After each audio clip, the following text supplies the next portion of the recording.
So obviously we are here at the Forbidden Worlds Film Festival. This is my first time here. It's my first time ever at a film festival. Welcome. Thank you so much. You've been, as Dan said, to me, you think of, like when you go to certain supermarkets, you've got the greeter, the smiling face that when you come in, you go, you know what, this store's going to be all right. That's how it really felt for me when we came in, and immediately it was the warmness. So it was just fantastic. So thank you for that.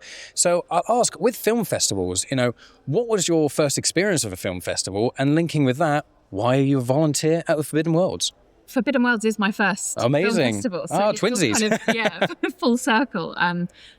This is my 6th Forbidden World festival. The Halloween ones as well. Halloween ones, Amazing. Yes, in October, which are not quite my vibe. They're a bit too, I'm not the world's biggest horror fan, but I've seen a couple. Yeah. I've been brave. But yeah, this is my 6th, and I volunteered at them all.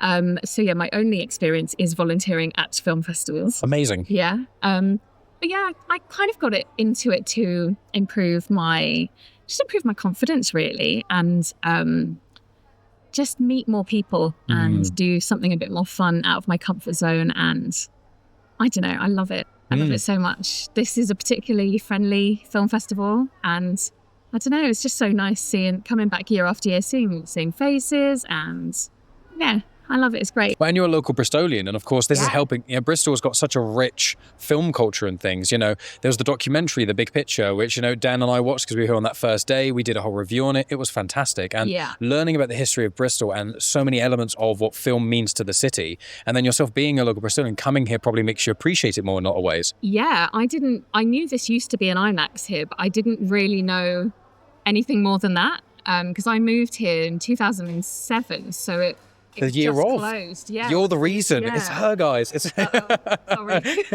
It's Kinza's fault. No, sorry. But yeah, it was so nice to see the history and see the lobby out here as it was in the IMAX days and how it is now. And yeah, it's great to be a part of that history really now with this film festival. 100%. I'm really proud seeing everyone involved in Forbidden Worlds and even the IMAX and everything. Just, so proud and inspiring. So inspiring. 100%. Yeah, it was amazing. So linking in with that then, so what is film to you? As ambiguous as you want to be, you're at a film festival. What does film mean to you? Why do you like films? That is quite an ambiguous question. It's, I love going to the cinema. I just love the whole experience of getting the popcorn. Salted, not sweet, but just, I don't know, just having that time and just sitting. I love going on my own. It's my little treat to do on like a Saturday or Sunday morning, even like to this day. It's just, I don't know, it just takes you away, doesn't it, to another world. Another forbidden world. Yeah. I feel like a bit of a fraud at this festival because I don't really know a lot of the films that are even I hadn't seen any of the films for this festival except Aliens until I watched Young Sherlock Holmes a couple of weeks ago to do the prep for this. Outside of that, I'd never seen any of the films. And I call myself a movie buff. And then Dan's like, have you seen this movie? No, I haven't. Have you seen this movie? No, I haven't. Have you seen this movie? Do you like films that much? Yes. No, Dan's never said that. We're not gatekeepers of movies. It's if you like film in any way, whether you only watch Disney films or horror, you like film. If you appreciate the art of expression, so you're not in no way you're a fraud, and you're at film, you're at a film festival. So many film lovers haven't done that. Yeah, and I'm learning, I'm watching these, and I'm finding out, and I can be cool with my, non-film festival friends. Oh yeah, you're going to be the film buff of all of those people. Amazing. Well, I want to ask as well.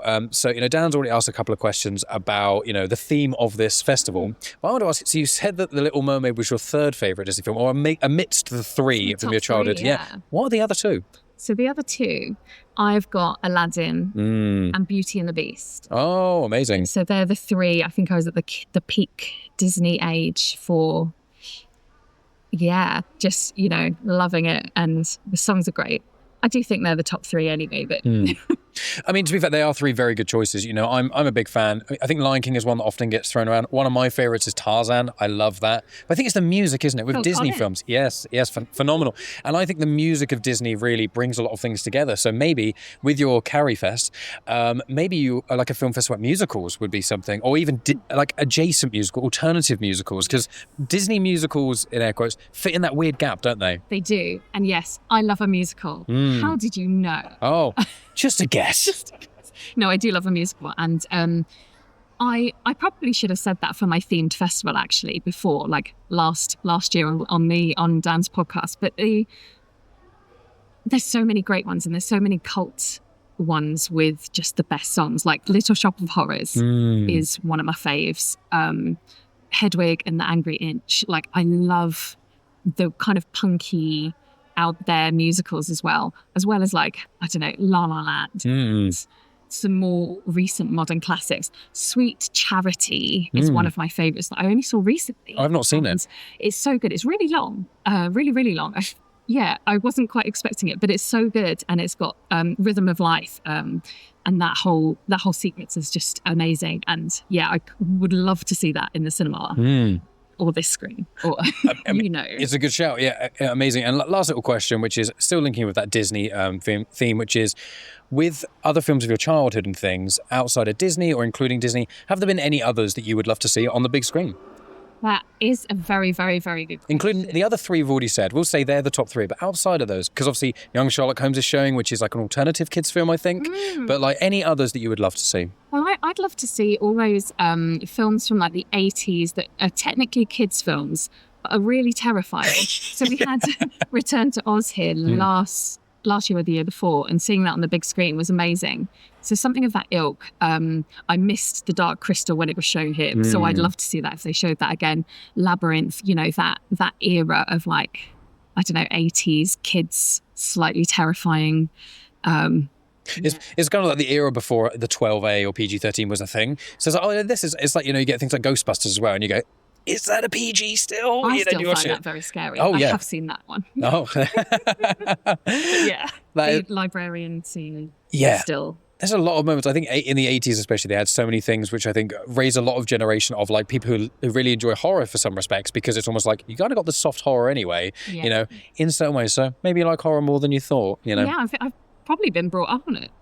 And that's why it scarred me. 100%. Well, thank you so much for your time, Kinza. It's been an absolute delight to be able to speak with you. Finally, of this weekend, we've all been, myself, Dan, and you have all been kind of chatting in between screenings and things. It's been so good to sit down and chat with you without all of the hustle and bustle, which is amazing. It's here because it's showing how popular Forbidden Worlds is and how important it is as a festival. But it is also nice to have a little bit of quiet in between. Yes, agreed. Yes. Thank you so much. No worries. The formal interview finished, but then actually we were all chatting for like 15-20 minutes afterwards, so I just took out a couple of clips from that which I found were relevant to the conversation that I think made for good listening as well. So just a little bonus for you there too. And I did clip out a little spoiler because Dan is very excited about the thing he's going to be doing for Disney discussions, which he did say in this, which I've pulled out, so that's what that little gap is, but you get to hear Kinza's reaction. But friends, thank you so much as always. Please check out the details in the description, and thanks again to Forbidden Worlds Film Festival for all that amazing stuff. Support me where you can, and without further ado, here is Kinza. I was going to say, like Mike's talking about Dark Crystal Labyrinth quite extensively. You interview one of the puppeteers, Michael McCormick. He showed me on Skype some of the puppets he used for Labyrinth. Oh my God. So he's like an 85-year-old man, and he's the only person in the US that has a license to show a Punch and Judy show outside of Europe. Wow. Because in the UK, obviously, it's ubiquitous, but in the US, it's the law. Go to Seaside Town, it's got to be on. But yeah, he's got a Punch and Judy license. He literally showed me some of the puppets and things that he used. So it's really, really cool. It's one of my sort of favorite moments of podcasting. And he was just super chuffed that I was interested. Like, he was just like interested. Someone's passionate. Yeah, someone's passionate about it. We also do a Disney podcast as well. Okay. It's also on YouTube as well. Yeah, it's me, Dan, my wife Megan, and our friend Ria. And so we do it once every probably a couple of months. Yeah. And each time we each kind of choose a theme. So one of them was sequels not asked for, like to Bambi 2, Aladdin 2. Return of Jafar. Yeah, that was my pick. Yeah, and Mulan 2. It's all right though. I was the best. I think it was the four. I like compared to like Mulan 2, Jafar is almost a classic. They pushed it too far. But yeah, so I mean, I remember watching it, and they had an advisory before, and I was like, I don't remember this being that offensive. And then immediately they go into a song where they're all racial stereotypes. Like, all right, yeah. But yeah, we did. I do the kind of weird and obscure. We did some scary kids films, didn't we? The films that Disney don't. Yes, you did that, Yeah. and I chose. Then we have some Christmas one as well. Yeah. I did the 2 Tron movies that I chose. My next one, I think, We did Cartoon Crushes as well. Megan did all 3 of the High School Musical Robin films. Hood, everyone goes for Robin Yeah, Hood. that's what we chose. Yeah. I'm a Maid Marian stan. So And yeah, Megan did 3 High School Musical films, which Dad had never seen before, Okay. and it was not bad. Okay. Which musical? High School. School. Oh, High School Musical. All 3 of them. I've only seen 3. Weirdly, I started that's there. the worst. That is Yeah. absolutely. The first one is alright. The second one, I actually legitimately think Second one is my favourite. actually good. Sticks. Yeah. But it's that She wants to do Camp Rock next. which is she's doing that to get revenge on you. Yeah, but don't worry, I've got revenge clause. What's the revenge? Well, I go for stuff that is necessary, but they own it, or they made it through a different like Okay. touchdown into the Hollywood picture. Okay. So I've got lined up. Genuinely. Yeah, it's good. Yeah. This is fun. So I know she will pick it. That is why I've chosen. Yeah. Cruel. Yeah, well, basically, because Megan doesn't like really weird films, are too weird, but also Dan doesn't like musicals very much. So what happens is they basically, me and Rhea in the middle, we both like everything to a degree. But then those two basically, one of them, choose something you won't hate, and then they do hunt to like, right, next time I'm getting you back. So it's kind of like, It's a game. Yeah, it's a bit of fun. It's a bit of fun. But that's my vibe, is that I bring like the weird, the wacky, the obscure. That's why I feel like I'm on the safe wavelength here with a lot of choices and things. Do you have a musical that you do like? Have you found? I think Cabaret is a classic. Have you seen the one in London? Not recently. So good. No, I think I do like music. I've been in musicals. I did. I was Fagin. We did like a very. We did the kind of medley of all of the songs. Yeah. Big Pocket or 2 and all that.